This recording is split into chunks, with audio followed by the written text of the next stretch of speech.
I'm looking for my share function. How do I share?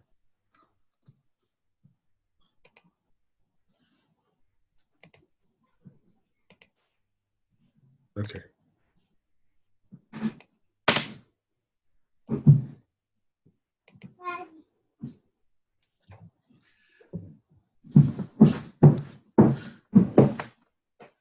So, hey guys, I'm going to do an intro. I'm going to have a special episode. We may actually put the video of this up also for the Practical Wealth Show. And I have my good friend and mentor and the founder of Alpha Omega Wealth here with us on the Practical Wealth Show. And this is really, I'm letting y'all in on a mentoring session, really.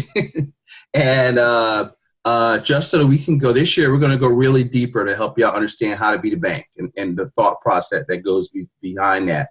And that's one of my missions for this year, is to help you guys manage your policies, think like the bank, and how to really administer these things. So we're going through, what did you say to me, Joe? Joe said, say hi. So first of all, say hi, Joe, to my listeners out there. Good morning, everybody. How you doing? It's good to see you.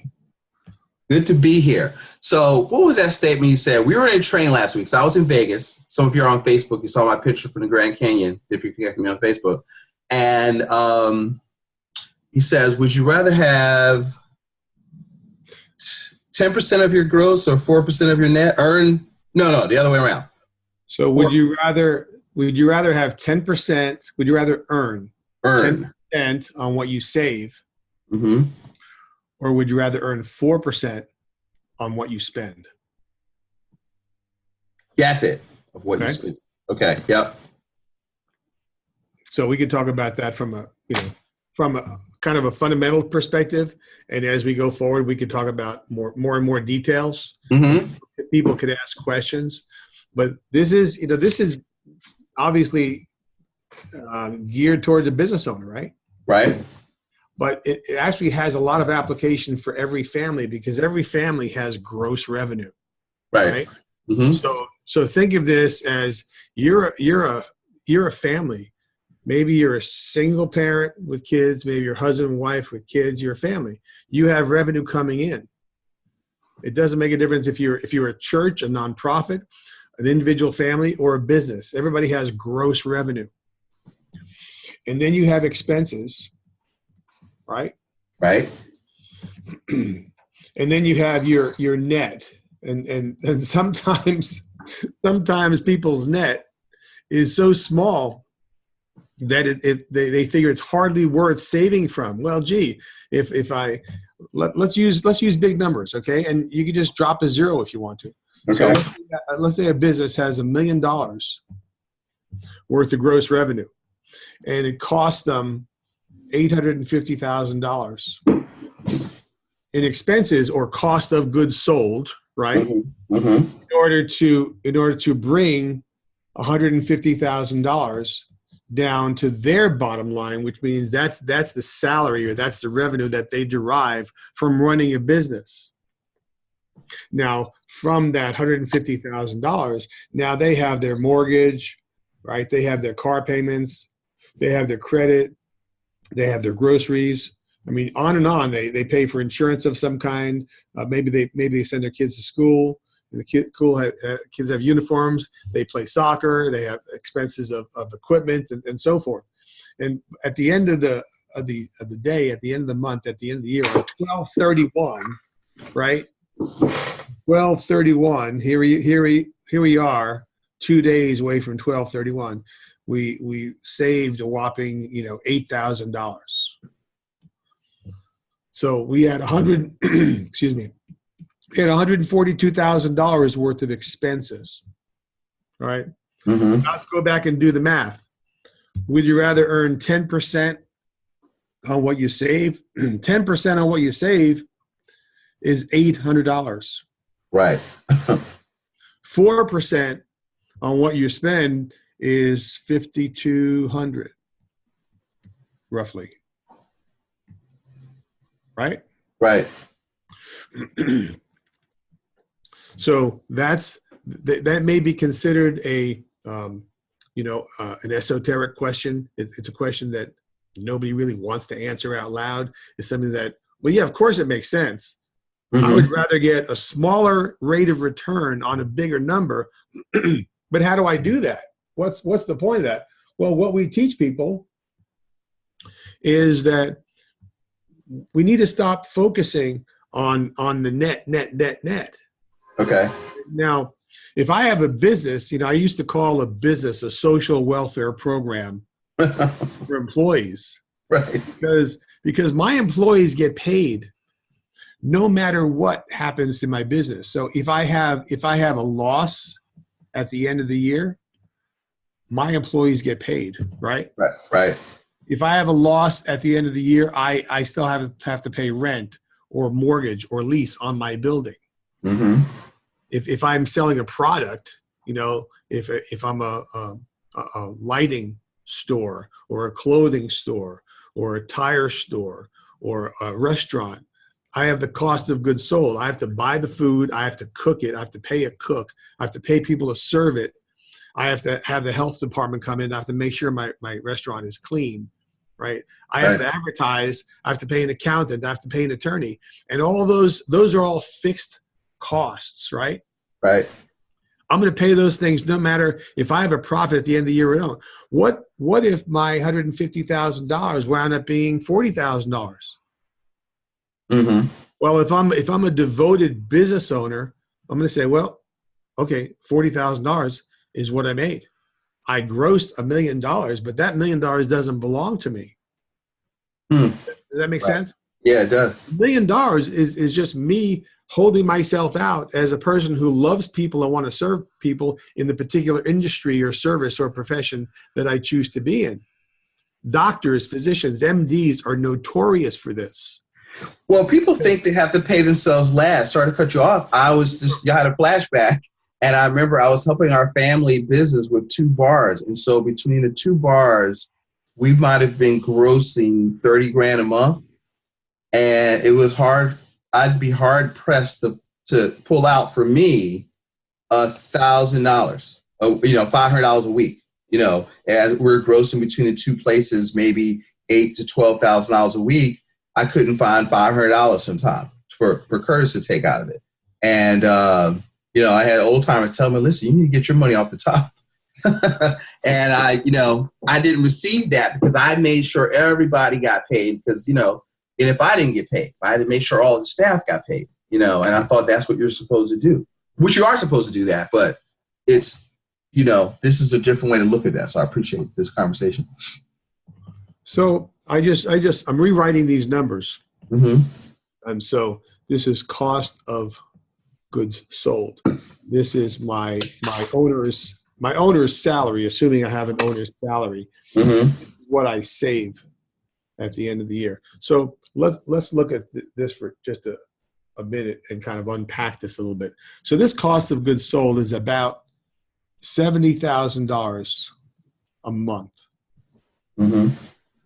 Now, if I have a going concern, if I have a business that's going to continually bring in customers, continually sell a product, continually hold myself out as a business owner, am I or am I not going to continue to rely on having $70,000 of cash flow for every single month? Yes. Yes. Well, you got to. Right. Exactly. Yeah. And I know if I have half an idea of what I'm doing, my cash flow won't be $70,000 a month next year. It'll be $80,000. It'll be $90,000. It'll be $100,000. The idea is not to increase my cash flow. The idea is to increase my net, isn't it? Yes. Now, what we've been talking about is creating a family bank that allows us to start drawing revenue and cash flow and wealth toward us, as opposed to bleeding our wealth out to all different sources. And the big 3 that I always identify, the evil trinity, if you will, is government, Wall Street, and banks. Right. And isn't it interesting? Come on, Penn. Isn't it interesting that government, Wall Street, and banks get their cut from our top line? That is interesting. Right. Well, if the outside public commercial for-profit bank can derive their revenue from our top line, why don't we think about running some of that money through our banking system while we have it running through our hands? Right? Think of your banking system, right? The May Family Bank, the May Family Fund is your hand. And this hand is going to be held out, and revenue, like water, is going to flow over it before it goes down to the bottom line, before it pays our employee salaries, before we pay our accounting costs, before we pay our taxes, before we pay our mortgage. Now, think about this in kind of a 50,000-foot view. Does the government, does the IRS really care whether you pay your taxes as you go along, or whether you pay your taxes quarterly, or whether you pay the taxes at the time you file your tax return? Not really. So they don't really care, because they have a little component in there called a penalty or an interest rate. And you've got to pay some fee, some cost, some penalty in order to pay your taxes late. Well, gee, I don't know. I might want to pay the fee in order to have access to some of that money so that I can run it through my family bank before I pay my mortgage. And we have some white papers, actually written by Carlos Lara and Bob Murphy with the Infinite Banking Institute, that talks in a very detailed and mathematical way how you can run your mortgage payment through your family banking system funded with life insurance and still have the wherewithal to pay your mortgage. So if at the end of the day, at the end of a 15-year mortgage, at the end of a 30-year mortgage, if you wound up paying the mortgage off and having a net amount reserved back in your family bank, and I don't care what the number is, let's just say it's $1 million. What if I could recapture $1 million just by running my money through my family bank before I paid all my expenses? Yeah, that would be outstanding. How does that sound? So listen, I'm not putting this premise out here because I'd like to try it. I'm putting this premise out here because I've done it dozens and dozens and hundreds of times. And we've proved to clients that this works. Okay. Right? So the first thing you have to do is think like a business owner and behave like a banker. So the banker has a focus on making sure that at the end of the day, they get a little nibble, a little taste, a little piece of every dollar that goes through that bank. Think about Walmart.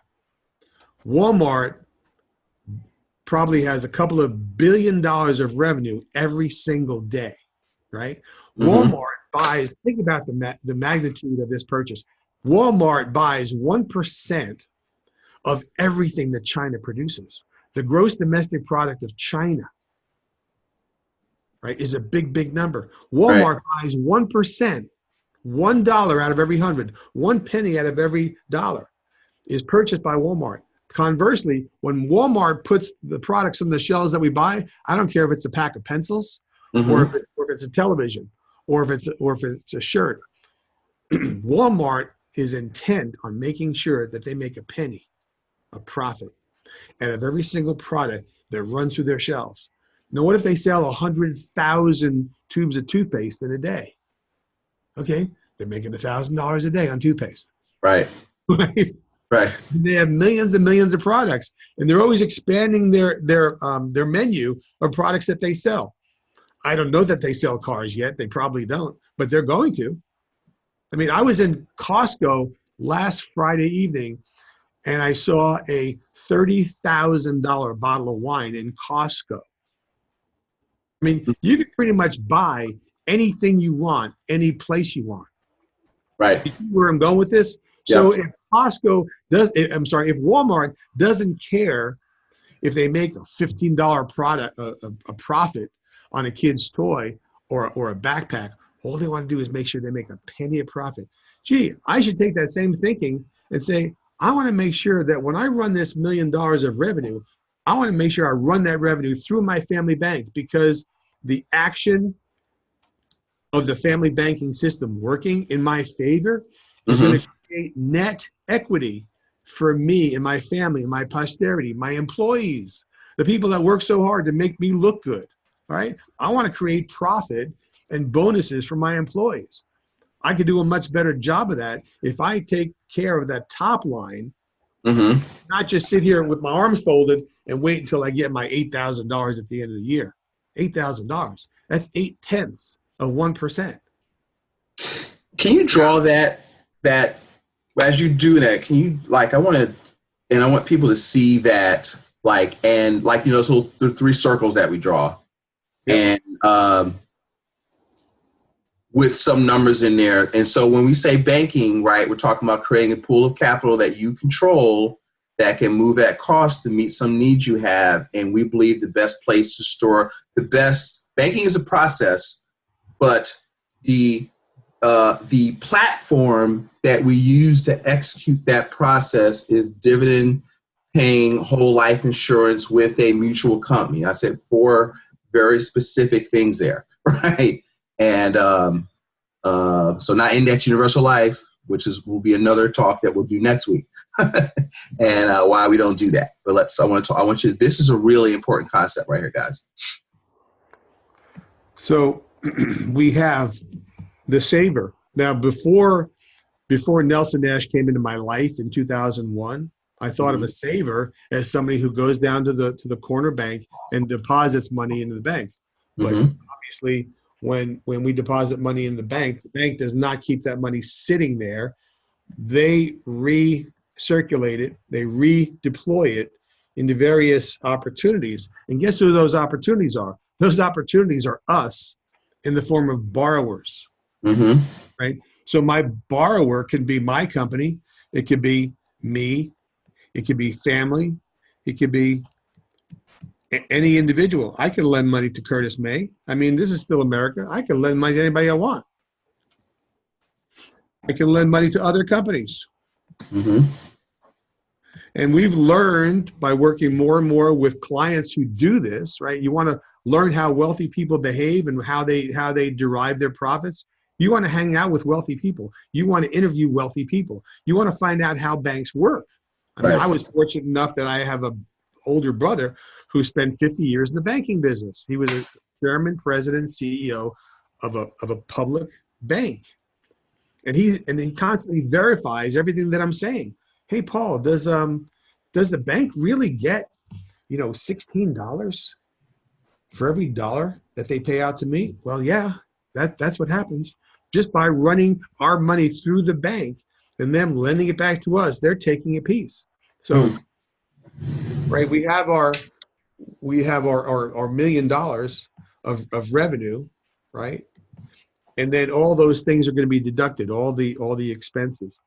Then we're going to fund our family bank before we fund our mortgage. Now we're going to make sure that mortgage is paid on time, every time. We're going to make sure that our credit doesn't get disrupted and things like that. But, we need to talk about how mortgages work. We need to talk about what's the end goal of all this. The end goal of all this is for me to have more money. Well, why do I want to have more money? That's a really important question, because if you can't answer that question, you're not going to have it. Right. Well, I think I'd like to be rich because I'd like to just kind of throw myself into a pile of $5 million and have the currency sitting on the floor. I just want to throw myself in it, and I want to go any place and do anything. You know what? That's not solid enough. That's not strong enough. That's not clear enough. That's not enough of a vision. I'm sorry. If the end game for you is getting rich, so you can have a 15-carat ring on your finger, that's fine. But what are you going to do? Who are you going to pass that down to? What wisdom are you going to create? What value are you going to create for a community? What kind of value are you going to leave behind after you're gone? Let's say it's 100 years from now, but you are going to leave a legacy.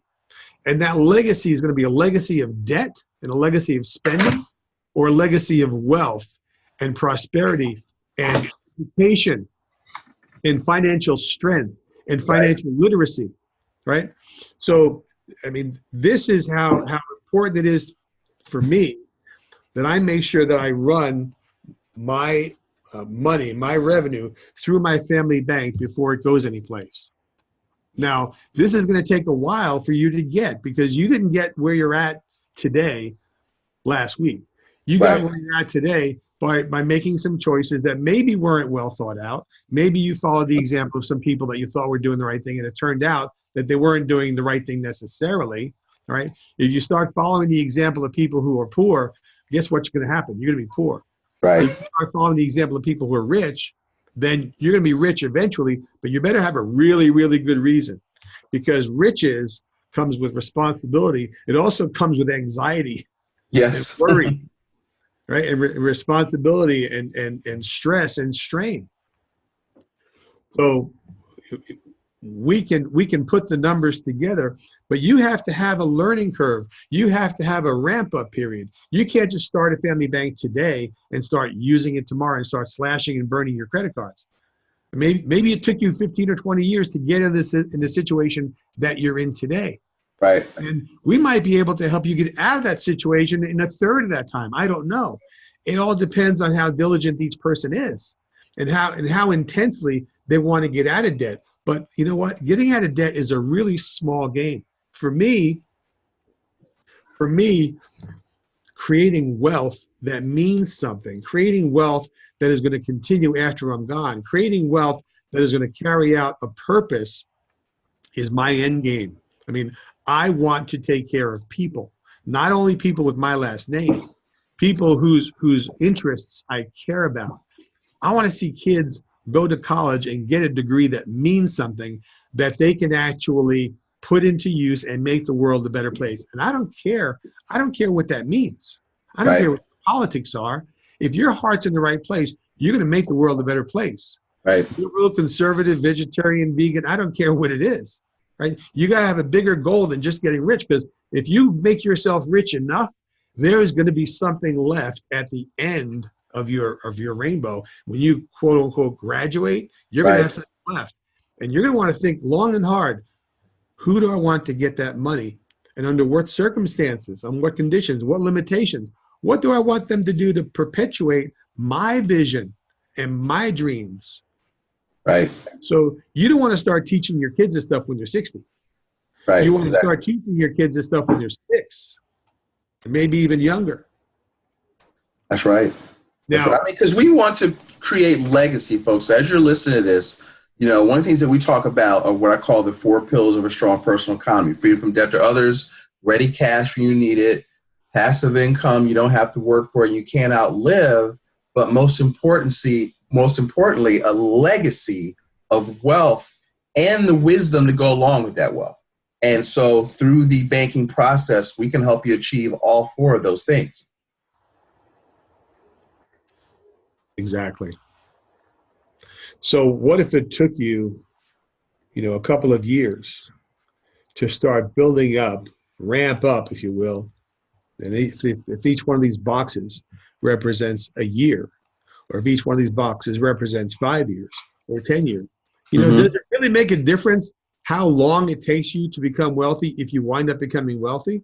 Because what we have right now, let's take the average American family, the average American wage earner, they're not going in the right direction. So if we can reverse the polarity, reverse the direction, and start going in this direction, does it really make a difference if it takes 15 years to get wealthy? You never would have gotten there had you not started learning the principles of economics and learning how money really works, and learning that, God bless them, the bank's number one motivation when they get out of bed in the morning is not to make you rich. That's right. The bank's number one motivation when they get out of bed in the morning is how to get your money out of your pocket and put it in their pocket.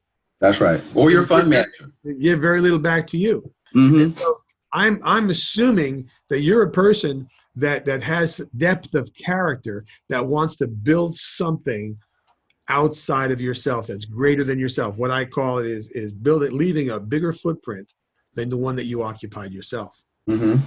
So what if you could arrange your finances in such a way that you could have the life that you want to have, that you can enjoy travel, for example. My wife and I love being at the beach, and I mean lots of different beaches.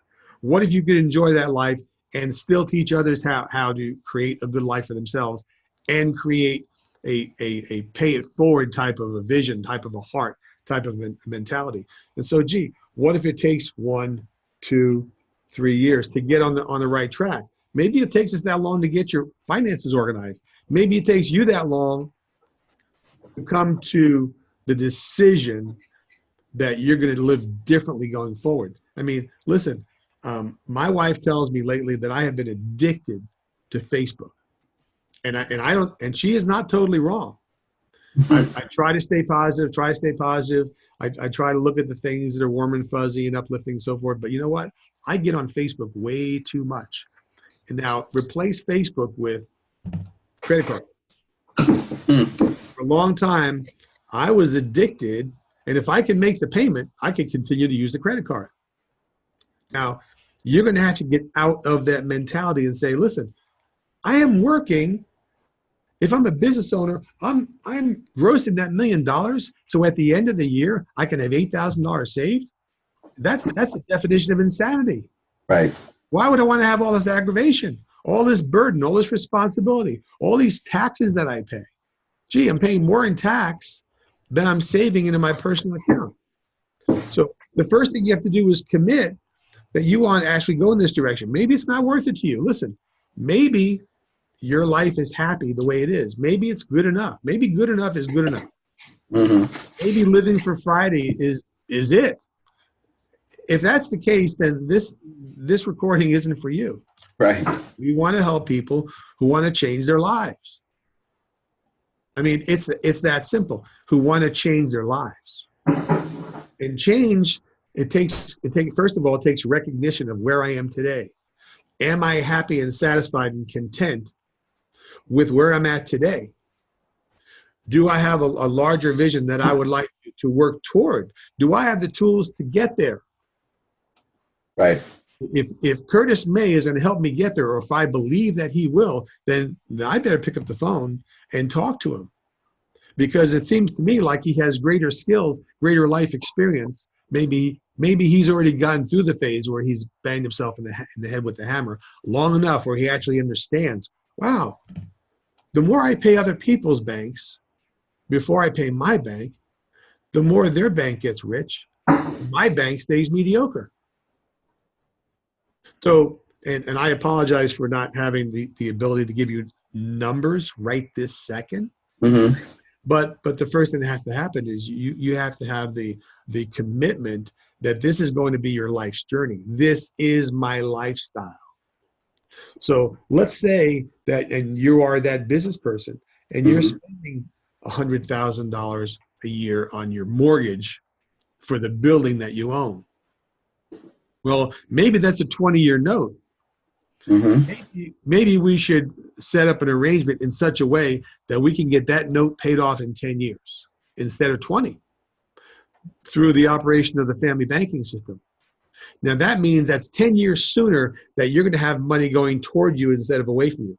Now, the first thing you might be thinking is, I don't want to wait 10 years. Well, how old are you today? You've waited that long.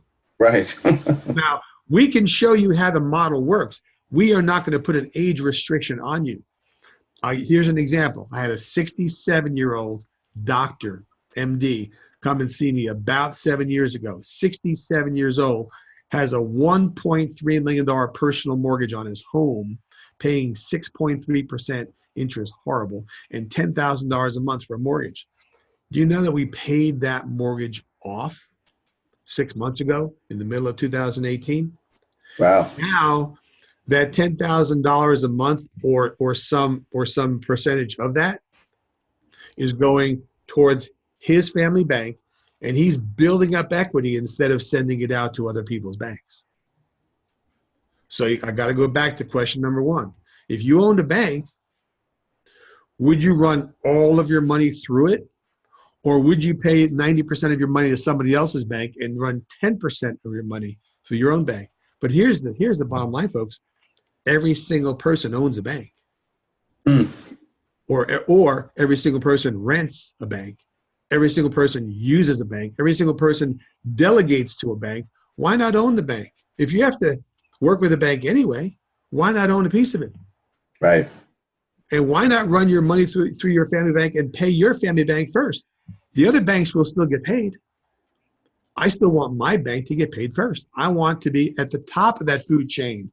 I want to get paid off the gross, not the net. And we can do a follow-up where I can show you how one of my clients set up this system.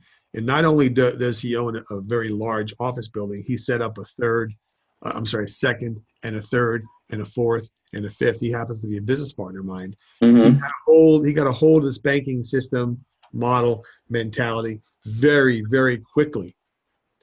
And he's funding his family bank in a very large number. And he continually makes it larger and larger because he understands that the family banking system that you own is going to be more profitable to you than the one that you rent from somebody else. Right.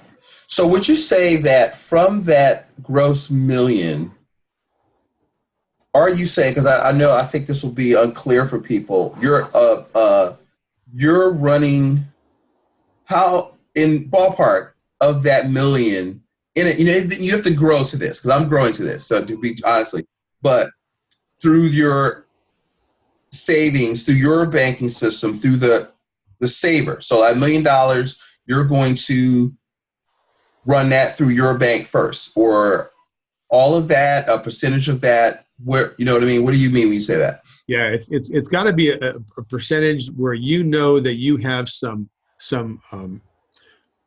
ready cash flow.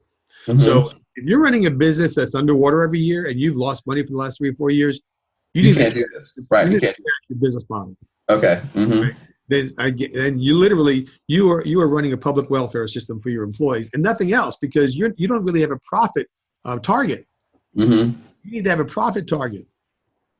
But let's say you've got cash flow that you know is going to continually be replenished. I have cash flow coming in. I pay a certain amount of expenses out, and I have a cushion of money that I keep in reserve so that I can expand, so that I can do more marketing, so that I can add on more product, add on more employees, expand my vision, expand my company. So you've got some flexibility in what you can put. Maybe that flexibility is 10% of your gross. Maybe you'll put that $100,000 a year through a life insurance policy. Now, again, the name of the game is cash flow, right? It's not rate of return, not what's left over, because if you cared about what was left over, you wouldn't be netting $8,000 out of $1 million. So obviously you didn't care about it before. Now, what we're talking about is building a business that has never existed before. So if we can get $100,000 as a ramp up, as an example, and as of year number 3, start taking that $100,000, borrowing against that $100,000, and sending that $100,000 to the mortgage, and borrowing against my family bank, that $100,000 is going to entail an interest that we're going to pay back to an insurance company. So now we have a financial partner who actually has a desire to see us become wealthy, because we're both going in the same direction. They're interested in my wealth. I'm interested in their wealth. I want my insurance company to be profitable. Why? Because I'm an owner of that policy, of that company, because this is a mutual company where every time I buy a policy, I own another piece of the company. Right. I want them to be profitable because I want them to be here 300 years from now to take care of my great-great-great-grandchildren. Right. So I'm going to pay them interest for the use of their money. I'm borrowing against my policies so that I can send $100,000 to the mortgage, and I'm going to start whittling that mortgage down. Eventually, I'm going to start reversing the polarity of that money. I'm going to get that outside mortgage company out of my life. And at the end of said period, and it's different for everyone, for my physician client, it was 6 years. He paid his $1.3 million mortgage down in 6 years. And now he's paying a monthly mortgage payment to himself. Let me break that down for a second. I want to make sure people get it, because I'm always talking about don't pay extra on your mortgage, but what you're doing is you're diverting part of your gross through your banking system, your policies. Now you're borrowing against your policy, collateralizing your cash, paying it to the mortgage company, paying it down, but you've got a policy loan. So now what happens is he's paid it off early. So that 10 grand a month that he was transferring to somebody else's bank, now he's reversing it. That bill is still there, but now it's coming back to him. But he's got hundreds of thousands of dollars in cash value, earning money as if he's not touched it. And now he's recapturing and freeing up his that cash, bringing it all back to him and getting the profits that would have gone to XYZ mortgage company. Is that what you mean? Yes, yes, and yes. See, here's the thing. Money does not work differently for me than it works for a loan shark company that lends money out at 200%. The dollar does not work differently. What works differently is how my mind works. What works differently is me taking the blinders off and paying attention to where my money goes.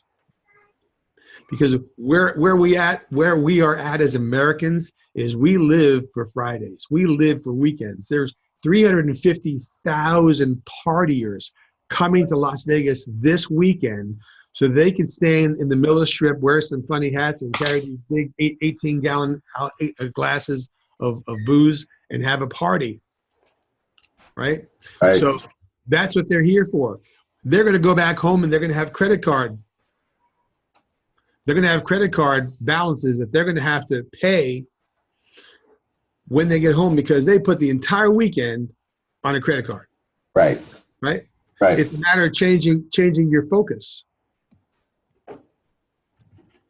Right? Does that make sense? Yes, it does. So the fact that lending company makes 200% is totally irrelevant to me. I don't care that they make more money than I do. I care that I want to apply the principles that they're applying because they understand the concept of velocity and keep the money in motion.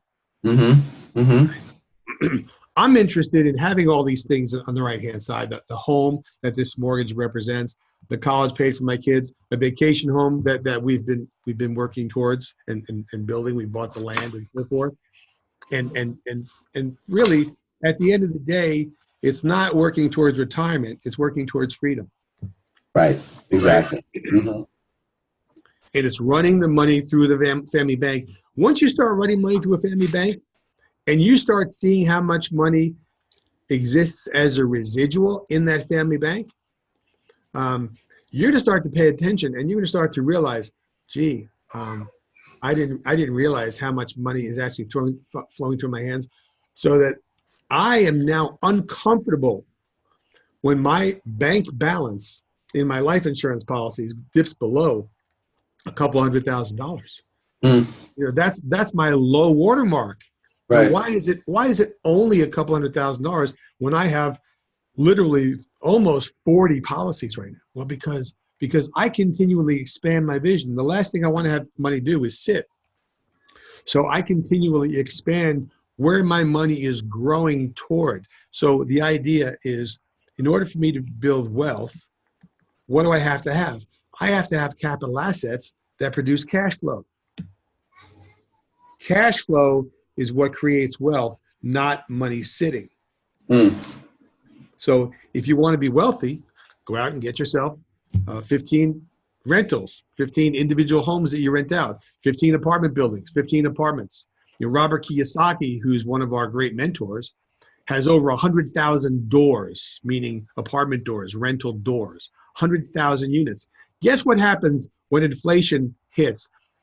Nothing. Rents continue to be paid. Guess what happens when the stock market loses 1,000 points? Nothing. The renters usually stay there. I mean, do renters leave the apartment because real estate values went up? No.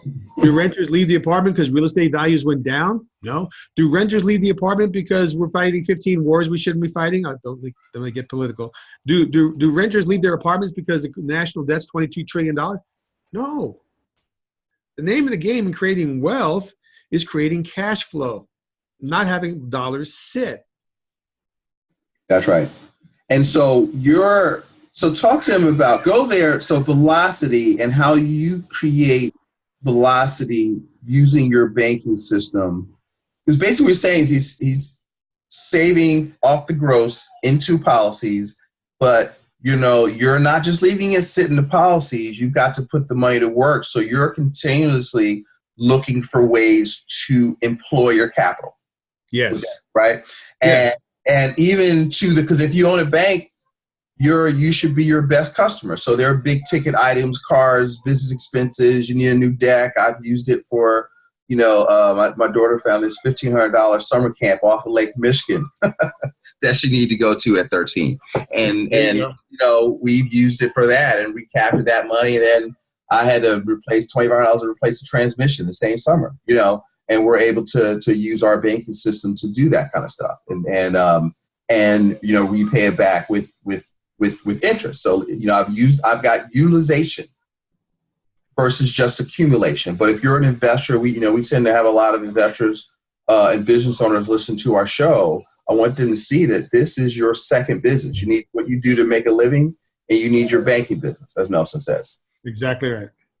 So here's an example, and I think this is important because most folks have a different view of how they handle their cash. Mm-hmm. So if I'm going to go on a vacation, and the vacation I'm referring to is 5 years ago, my wife and I went to Italy for the first time in my life. And I knew that I was going to be in Italy roughly 25 days. And so I said to my wife, honey, I want to make sure that we have no worries about staying at a 5-star hotel in Rome, Florence, Venice, and Sorrento. So over 25 days, we're probably going to spend about $1,000 a day. Now, was I worried about spending $1,000 a day? No, because what I told her to do was go get a loan through our policies. And let's just say, and I apologize if the number is just horrendous and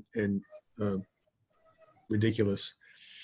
I took a loan against my policies and I lent it to moi. Mm-hmm. And let's go. We were sent on this trip by an insurance company who paid our coach airfare. Get that? They paid our coach airfare. I do not fly over the ocean with my wife sitting next to me. Coach. Okay.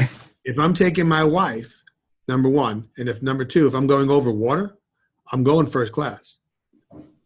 So I had to bump up our airfare to Alitalia in the first class cabin where you sit in the cocoon and you have the nice wait service and they have tuxedos in the airplane. And we get to these amazing hotels and one hotel was nicer than the other. And you know what kind of confidence I had walking around Italy, not speaking a word of Italian, but my wife is a Spaniard, speaks Spanish, and you can kind of get away with speaking Spanish in Italy. You can get a lot of the. Yeah, never heard that. Uh-huh. So we went to Italy. Now, if somebody says, well, if you have $30,000, you can go to Italy. No. You're missing the whole point. I took a loan, which means I have to pay the loan back. And guess what? I paid the loan back with interest. Right. I treated that loan like it was a loan to a stranger, only it was a loan right here. That's supposed to be a dollar sign. It was a loan right here. It was a loan against my family bank. And I made sure when I came back, I paid back those payments with interest. Right? I didn't treat my money like it was money to burn. I treated my money like the capital that it is. That capital is required to be put back in my family system so that it can continue to accumulate and attract more interest and more value and more momentum. And so at the end of the day, I had an amazing trip to Italy. I took roughly 2,500 pictures. Wow. And I'm happy to show you my slideshow when you come to my house. Okay. And every place my wife walked, I got lost because I would be in the last church we just passed by. And she says, they're all churches. They all look alike. To me, they don't look alike. I got to have a picture. And I was like a 10-year-old with these cameras strapped around my neck. I had an amazing time. Flew there and back first class, had the most wonderful memories of my lifetime. Spent my 60th birthday on the Grand Canal at the Bauer Palazzo on the Grand Canal in Venice and watched 1,700 hand-powered boats in a regatta. Happened to happen that Sunday. We had all kinds of experiences, and we came back and we restored the value back into our family banking system because we understand the value of capital. Right? The value of capital is to create legacy long, far into the future, and the capital cannot be spent and wasted if you're going to reuse it. Right. You have to restore it. Does that help? It does. Hold on, I got a 7-year-old singing in the background. If you can't hear it, hold on 1 second.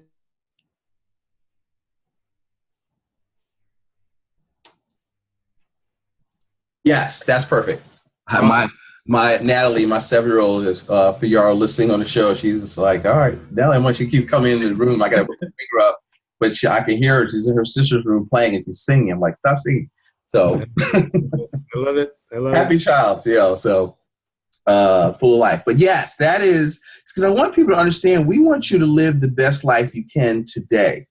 And so when we talk about, the debtor, the server, and the wealth creator, and that you get utilization, yet your baseline capital still grows.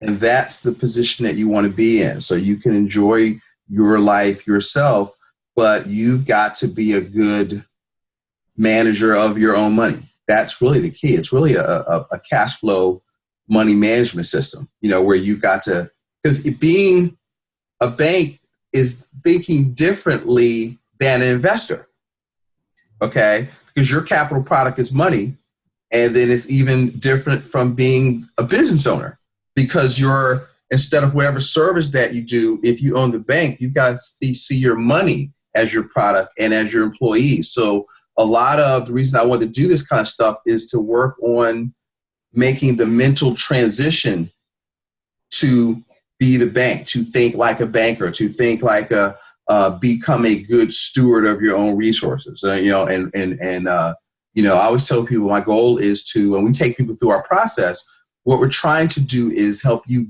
deconstruct your personal economy and then reconstruct it so that it works for you, so that you're seeing yourself at the front of the line, and then you're learning how to get interest to move towards you. But right now, everything you're taught to do is send money away from you. That's right.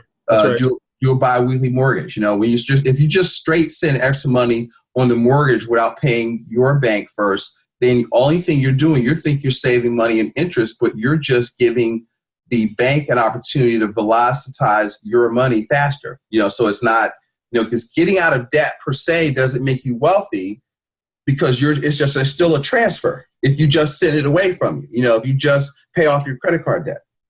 Right. So getting out of debt is a step towards freedom. Right. Yep. So, there's a phrase in the Bible, and you should know the truth, and the truth shall make you free. I'm a stickler on this word, right? If you take a wild animal and you take it out in the desert and you open the cage up and you let the wild animal run free, that animal is loose, but the animal is not free. You have not made the animal free. All you've done is subjected that animal to the next truck that passes by or the next hunter that passes by. Right? Mm-hmm. But in order to make someone free, you must empower them. Wow. Right? So if I want to become debt free, I want to become debt free so that. Right. So that what? Well, so that I don't have to worry about the banker coming after me and calling up when my credit card payments. So that what? Well, so that I can, take off Friday if I want to, take off a weekend, not work next week. So that what? What's your end game, right? You see where I put this circle here? Right. The purpose of capital is to do good. The more capital you have, the more good you can do. So putting yourself in a position of being debt-free, you've only gotten yourself to zero. You've gotten yourself to neutral. Now you want to turbocharge that person, that life, that family, that destiny. It's okay, now Now that I'm debt free, and now that I know how money works, now that I know how to use my power that I have to empower other people to unchain them, where are we going to go from here? It's not only about the individual or the family. It's about the community at large. Americans are the richest people in the world, and they're also the most the highest amount of people who are in therapy. Right. Right? We're stressed and we're strained. We're neurotic about making this money because we don't know why we're making it. We don't know why we're on that rat wheel. Right. If you have a reason to become debt-free so that you can empower yourself, so that you can empower others, so that you can lift up other people, now you have a goal. Now you have a vision. Now you have a target. Now you have something you want to do with your life. Wow, I can become debt-free so that I can amass wealth, real wealth, $50, $100 million, so that I can uplift cities. I mean, you can't uplift a city unless you get your greed, your selfishness, your self-centeredness, your small thinking exploded. I mean, you have the power in you to help 1,000 other people. Well, yeah, you'll get your tuition paid. We'll get that taken care of. Right. Let's think bigger. We can't think bigger unless we make the right small decisions. Let's get those small decisions lined up, and they will lead towards bigger things. I probably took you off your topic, but no, that's great. So, what homework would you give people that are listening to this that want to go deeper, other than talk to you and I? But I know you and I both give reading material. What's probably the first few things that you have them look at? I use Audible on my phone. I listen to books. Mm-hmm. And I believe that Robert Kiyosaki's book, Second Chance, mm-hmm. is one of the most important books I've read in the last 10 years. Wow. Okay. I mean, that book is a primer on how money works. I mean, Robert Kiyosaki goes into the definition of an asset. Well, do you know what an asset is? Well, my car is an asset. No, it isn't. Your car started depreciating the day you took it off the lot. Mm-hmm. If it was a $50,000 car, you lost $15,000 when you drove it off the lot. It's not an asset. It's a depreciating asset. Right? Your car is a liability. Well, my house is an asset.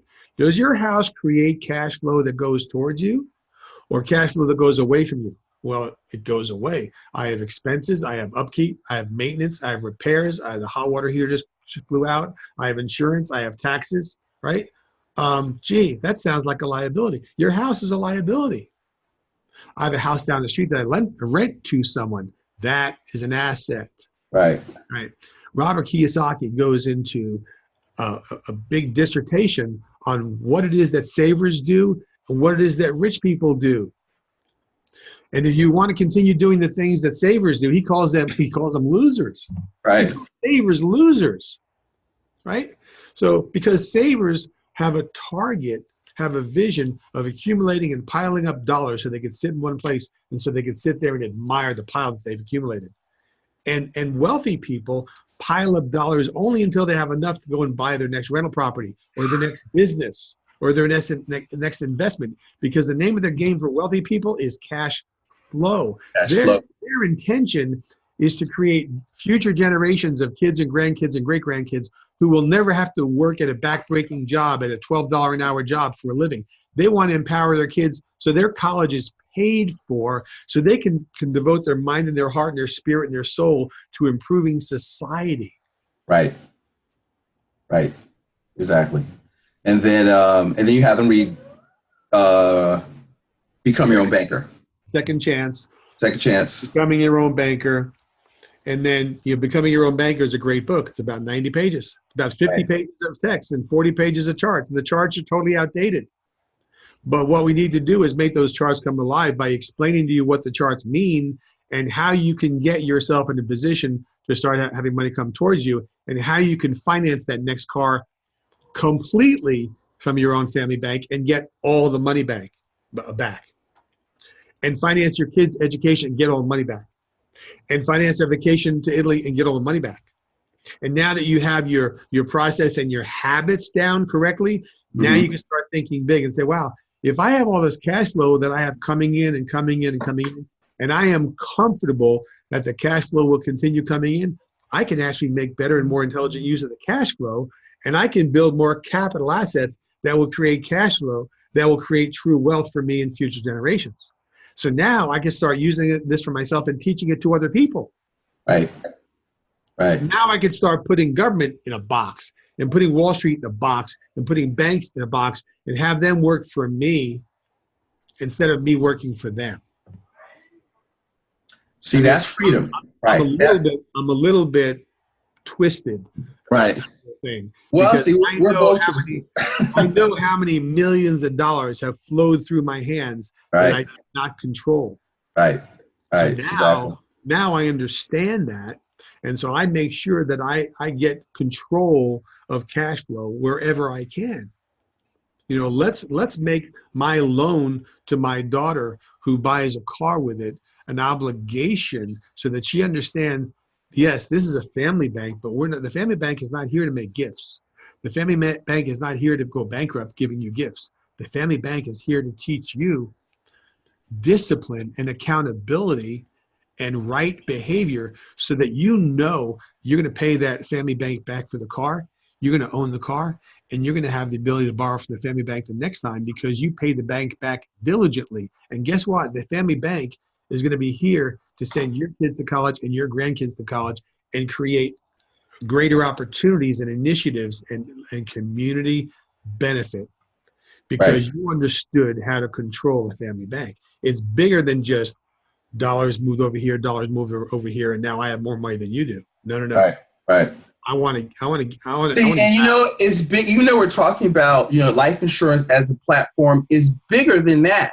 You know what I mean? And so this is like one of my passions. You know, for you know, people that I know is it's like it doesn't even really matter what you start with. It doesn't even matter what you make. If you start to get this concept, you can build on that, and this can change your life. This can create multi-generational wealth. And so, folks, you've got to get mad and you've got to make a decision that, okay, somewhere that somebody in every family that you look at on the Forbes 400, somebody made a decision not to be poor. You know, when you look at, you know, I'm trying to get him on this year, Dennis Kimbrough, The Success Secrets of Black Millionaires. He says none of those people were rich. They made a decision to not be poor. Right. And so that's it. So now we're giving you a system because the only thing that we're looking at is the business model of banks. And we're saying, how do they make money? And how can we appropriate that for us? OK. And so I don't care if you work at McDonald's. You could do this. OK. If you got disciplined and wanted to do it, because people say, oh, I'm 70. Is it too late for me? I was just doing a family. I was explaining this. I had a family. I didn't get into this, but we're going to go into it. But I had somebody asked me to come over Wednesday night, and I did. You talk about activity. I had 14 people Wednesday night at a family meeting the day after Christmas, and talking about wealth. And they ain't really quite sure I was there for. They thought I was going to sell them something or it was some multi-level thing. I don't know. And I just started breaking down, you know, this stuff, like this conversation for about an hour and a half about stuff. And so now they're all excited. In fact, I heard they left, went to somebody else's house, and talked about it some more for like another hour and a half, you know? So, and I told them, I said, listen, you know, the goal of when I speak and we do these shows is to not tell you what to think, but is to get you to think. And I always tell people when I talk, my goal is to have you have more questions than you have answers, because that means now you're starting to think as opposed to waiting for somebody to tell you what to think, because it's your money. It's not our money. It's not Kurz's money. It's not Joe's money. It's your money. You have to think, and you've got to decide to take control of your life. Awesome. So, well, I've got my next prosperous family client awaiting our show with them. I really enjoy this. I hope we can continue putting more and more details into this and talking about how people can create capital to give themselves a good life. Yeah.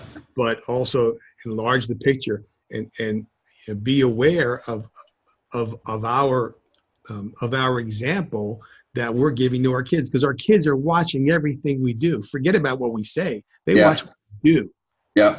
When our kids get good ideas from what we do, now we know we succeeded in raising them up, right? We want to raise them up to be successful citizens and prosperous citizens, and citizens who are not going to be indentured to others. Right. I want to be the business owner, not necessarily the employee of the business. I mean, everybody has to start somewhere. Right. And not everybody can be a business owner, but everybody should think like a business owner. Right.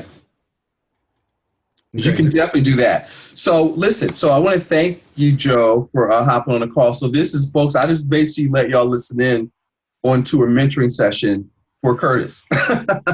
So we're going to put this out as a podcast. I will check out, I will probably put this out on, if you request it, I'll probably send you the video of this so you can see what Joe is drawing while we were talking. So we'll figure out how we're going to do that. But folks, thanks for listening to another episode of the Practical Wealth Show. Joe, go out there and help some more families. And I thank you so much for this time. Thank you. Have an awesome new year. We're about to enter into a new year, and it's all positive for next year. I mean, we could look at the good things that happened last year and build on them. We could look at the negative that happened last year and learn from it. Yes, that's it. And that's what we're going to do. We're going to build, and going in 2019, folks, we're going to get after it. We're going to show y'all how to be the bank. Look forward to seeing you in person in Philadelphia. Absolutely. And in fact, so if you're local, Joe's coming. We're setting that up now. So talk to you soon. All right. Take care. Bye-bye. Thank you. Bye-bye. Yep.